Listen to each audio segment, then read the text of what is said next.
Oh, hello. Well, today, in fact, I have one of, if not my favorite compact SUV that's standard, not luxury, on the market currently. It is the 2025 Mazda CX-50, but this time, I don't just have another one, I have the hybrid version. So welcome back to the channel, and let's get into it.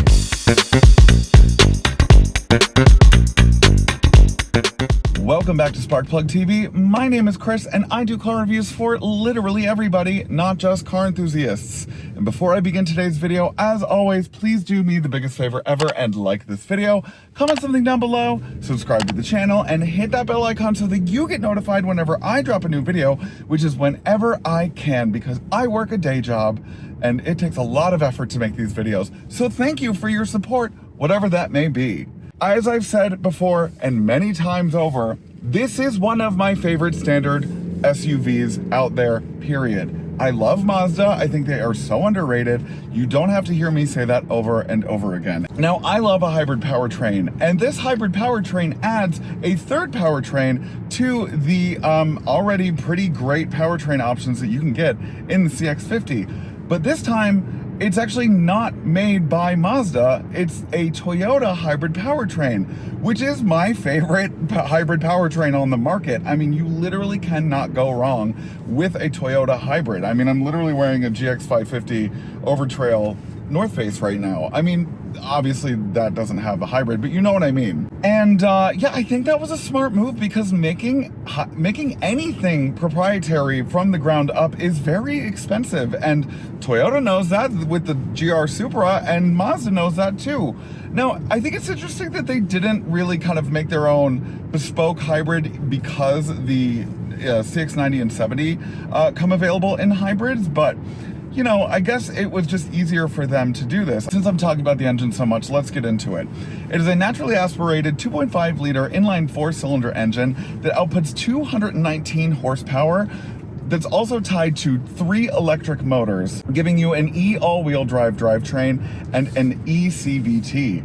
Now, with that new hybrid powertrain, it does make this a little bit heavier and a little bit more cumbersome around corners, but to be honest, it still kind of gives you that Mazda heart that you look for. And I'm in the mountains right now, so like this is really kind of like pulling through, that you would come to expect from a Mazda. I mean, again, you could kind of feel how heavy it's gotten with the hybrid powertrain, but it's still a lot of fun to drive. The 219 horsepower fits nicely in between the 186, 187 for the base 4, and then the 256, which is the turbo 4. Now, to speak to the transmission, I do wish that it did come with their patented 6-speed automatic transmission. It is very droning, and it is monotonous, and it doesn't sound incredible.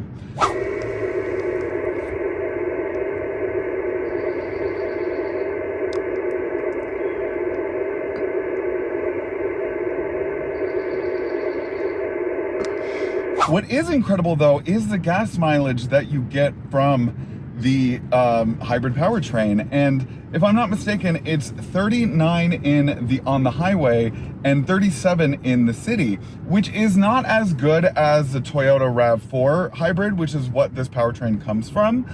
Because I think on the highway, that one gets around 40 to 41, but that's not that much different. If I were to look right now, I'm averaging 36 miles to the gallon on this, and then 32 miles to the gallon on here. I mean, that's great, right? That's a good number. And I don't know what the number is for the non and turbo 4-cylinder that Mazda makes, but I'm sure that it's a lot better than those numbers, which is why they made this, right? I mean, like, they had to be competitive in this market, especially in the compact market, when almost every compact, except for this one at that point, you know, has a hybrid option. I'm curious to know why they didn't opt this for the CX-5. Maybe they have plans for that in the future. But regardless, if you do want to get the hybrid powertrain for the CX-50, you do get 3 trim levels, and it starts around $35,000, which is like pretty reasonable for a hybrid powertrain, especially a car as nice as this. That is for the standard. I can't remember the trim level off the top of my head, but then you've got the premium, which it comes in around $39,000, and where more of the niceties start to come into play, like the really nice Bose Centerpoint audio sound system that's redundant, and this really nice moonroof that doesn't open up well enough when you actually open up the sunroof. So at least it's nice looking, you know, it's a nice sunroof regardless. I wish y'all could see the mountains right now. It's so pretty right now. Blue Ridge Mountains. Anyway, this though is the Premium Plus, which comes in around $41,000, which not that bad, you know? I mean, like, what you get a little bit extra for that are the cooled seats. You get the heads-up display, or the active display as Mazda calls it, as well as you get the 19-inch wheels that really kind of put a cherry on top of this already gorgeous, stunning Coke bottle body, gorgeous car. I love this car. I mean, like, I love the way that it looks, and you can't stop me from liking it. I will not be stopped from liking this car. Let's talk more about the hybrid powertrain itself. Now, I'm probably wrong because that's kind of my MO on my channel. It just feels like it doesn't use the hybrid powertrain nearly as much as it does in the Toyota. Again, I could be entirely wrong. I mean, because there are some times when the EV reticle is not on and it feels like it's only engaging the electric motors. If you have like a RAV4 or like a Toyota product either in eco mode, or, you know, even in normal mode, like a lot of times, like the engine shuts off more so, then it feels like when it's in here, I'm going down a very steep hill right now, and according to this, the engine is on, right? So like for somebody that knows a lot about Toyota hybrids, and I think that that kind of like is a good segue into my next point, which is they don't provide enough information in the gauge cluster itself. Like, really, how much would that have cost to have an IT person just make one more screen or like infographic for this gauge cluster? I mean, it's got a center screen. Why not do that? Like, why not put an infographic like Toyota does with like the battery and like, you know, if it's charging it, if it's providing power to which wheels, because it's an all-wheel drive drivetrain. You know, my ears are popping because I'm going down a mountain right now. But the only thing that you get is this like battery meter that I didn't even realize was the hybrid battery meter until like I was like, wait a second, is that what that is? Because it doesn't tell, it just is just a battery, right? Like I thought maybe that was for you know, the regular battery, but it's not. And so because of that, like I've been rolling down this mountain and not using the accelerator at all. And so you would think that it would be in EV mode, but it's just, it doesn't use it as much.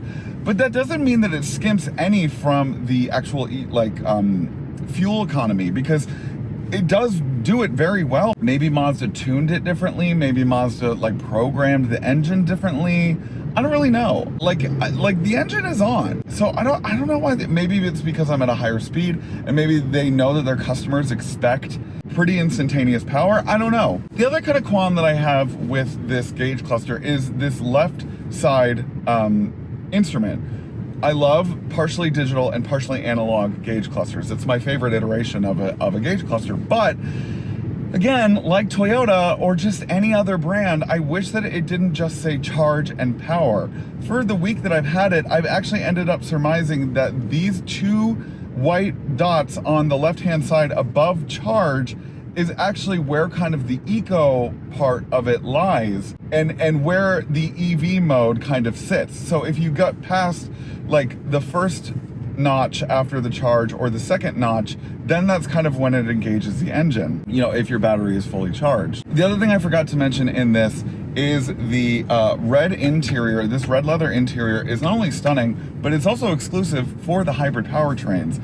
So you can't get this in any iteration of the CX-50 except for the hybrids. Pretty neat and really stunning and gorgeous, especially coupled with this like red leather stitching on the dashboard, which is one of my favorite dashboards that Mazda makes, as well as this door panel with this really nice you know, feeling leather. If I could say one more thing about the CX-50, if and when they do refresh it, they really need to move these cup holders. These cup holders do not belong here. They just don't.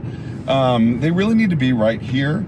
And then this needs to be pushed forward. Let's get into the final thoughts. Would I buy this CX-50? Out of the 3 CX-50 powertrain options No. If I had to buy a hybrid, yes. Because this is a really cool hybrid. And I think I am biased in the sense that, like, I'm a huge Mazda fan, so of course I would go for this. Would I get the Premium Plus? No. A little too expensive. The biggest difference is between the base model and the Premium, right? That's the biggest price jump. But I would only really need the Bose Premium sound system in the sunroof. Do I need the cooled seats that it comes with? Not necessarily. I mean, it's a nice feature, but I don't need to spend an extra $2,000–3,000 for that. If I were to pick a compact SUV, like, this would be the one, because, like, it just looks cooler than the other ones from my perspective, right? Because, like, I mean, the Honda CR-V is just not my style, and neither is the RAV4. Tucson, it's a little busy in the front. This is a really great looking car, and it's also very comfortable and luxurious on the inside, even though it's not technically a luxury car. But again, like, if I were to choose a CX-50, it would be the turbo. Like, it would be the turbo with the 256, and it tows a little bit more. So, you know, not really for me personally, but again, like, if I were shopping for a hybrid and I had to get a hybrid SUV, yes. Does that make sense? I hope it does. Regardless, thank you so much for watching my video today. Please don't forget to like, comment, and subscribe, and hit that bell icon so that you get notified whenever I drop a new video, which is whenever I can. So thank you so much for your support, and I will see you on the next one. Bye-bye! Hey Sparks, thanks for watching today's video. Do you want more Sparkplug TV content? Then you can choose one of these 3 options. Right over here. The middle button is to subscribe to my channel, so please do that. Right over here. These 3. I can't see them in real life, but they're right here.